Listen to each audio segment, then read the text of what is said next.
here at day one of VeeCon, Gary Vee's event in my hometown of downtown LA. I used to teach 10 minutes from here. I grew up 15 minutes from here, so I'm really excited to show you around.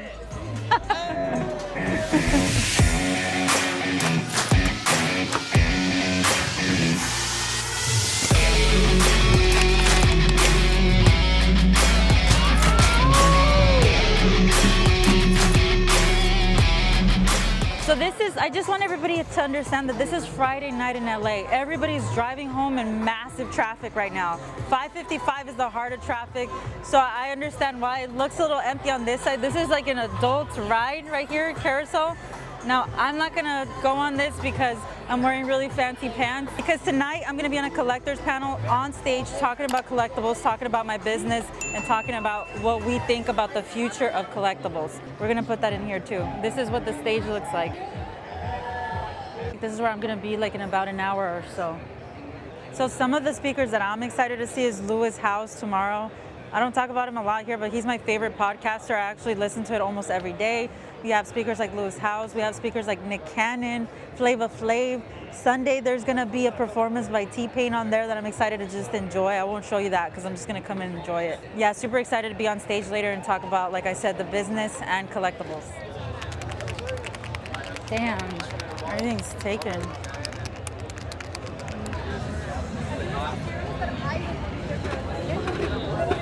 I'm your wife.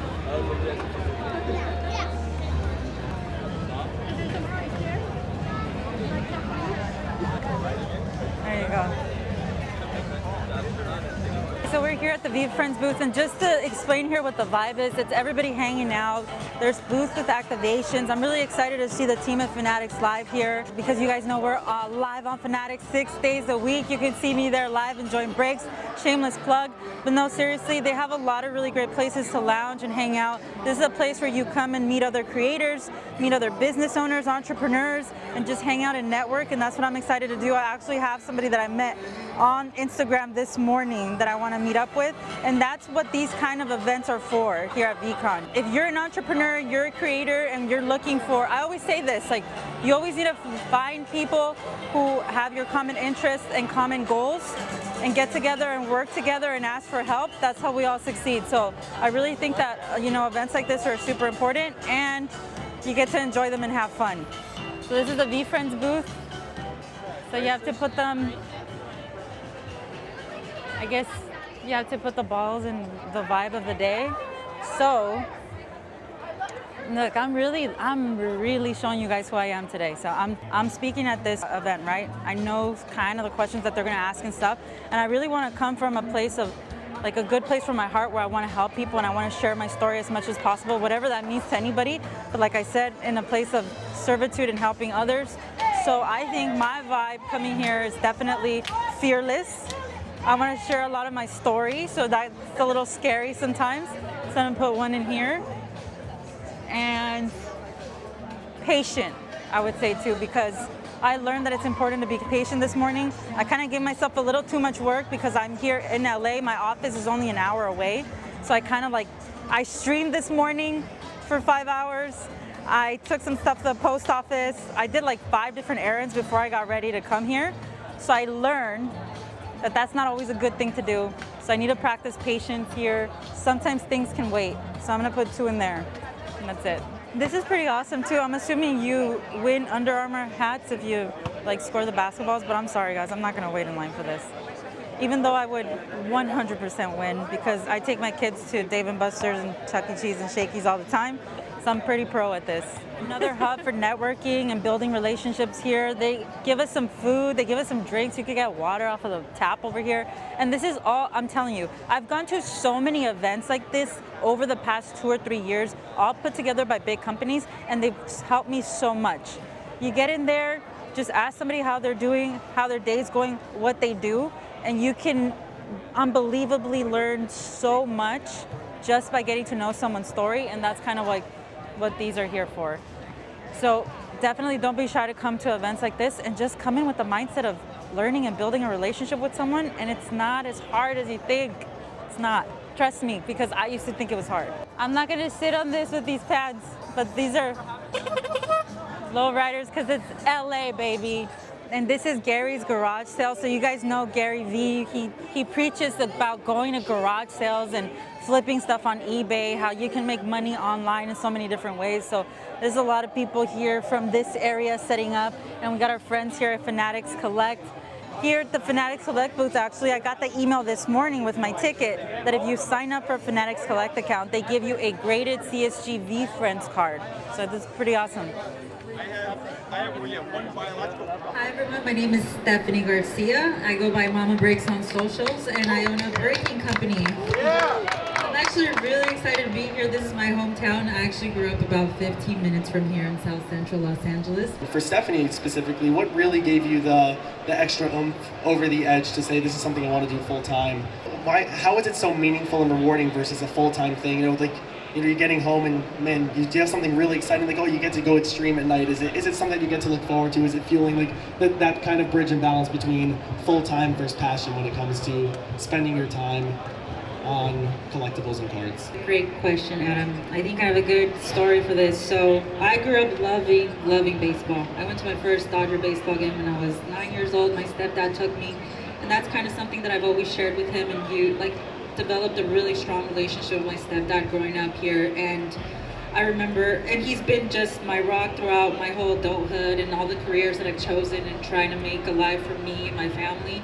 And I just remember when we would talk, and I had a really long commute to work, and he would ask me, what are you listening to on the way to work? And I told him, Dodgers radio. I want to see what the game was last night, who pitched, and what's going on, and I'm reading the newspaper. He's like, what do you read in the newspaper? I'm reading stats. I'm reading the standings.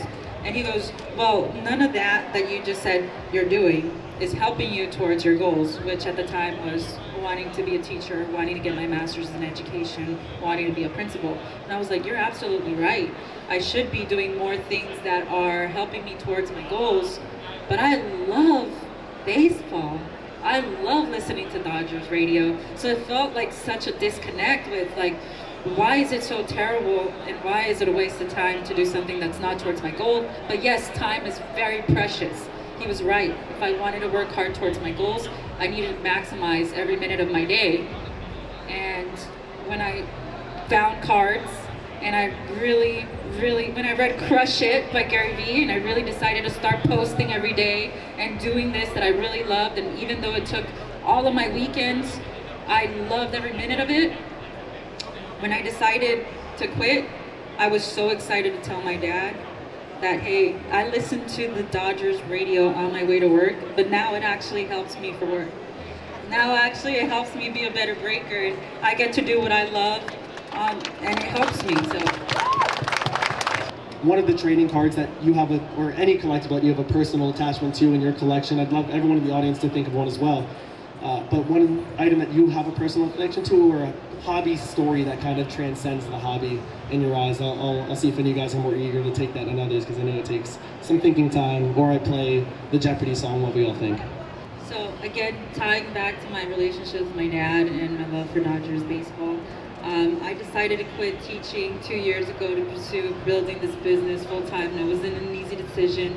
Like I said, building my teaching career and everything took a long time. My dad was really a close part of that for me. So telling him that I was going to quit teaching to do this, obviously my parents a little worried, kind of thinking I'm a little crazy, that I'm quitting teaching to open cards live for people every night. And I remember the very first card show I did right after I made this decision was the Burbank card show, the very first one here in actual Burbank. And it's the very first card show I actually invited both of my parents to come out to, and that is the very first time that they experienced cards and collectibles. Growing up here in inner city Los Angeles, being first generation Mexican American, collectibles and trading cards are nothing that they understand. Card shops do not exist here in inner city LA to this day. And so it's been a really struggle trying to explain to them what I do. But being there at the Burbank Car Show, it was so busy. There were so much transactions taking place. There were so many incredible cards, and him being a Dodger fan could really appreciate a lot of it. And I remember we went up to a table and we saw Clayton Kershaw, Sandy Koufax dual booklet autograph, game use patch. And we both looked at it and we looked at each other. And he's like, if you're not gonna get it, I'm gonna get it. And I said, no, I'm getting it. And so just purchasing that card and then talking to him after that, and he told me how proud I was, and he told me that he kind of understands a little bit more, and he appreciates what I'm doing. So that card to me is a memento of really my dad's approval, and just, again, knowing that one day if I don't want it, he'll take it from me. He'll take it from my hands. Hey everyone, thank you so much for watching. I hope you enjoyed our day one here at VeeCon. I hope you enjoyed our panel, and I hope you learned a little thing or two about Gary Vee and his VeeFriends community. Oh, the hair's out. Don't forget to like and subscribe.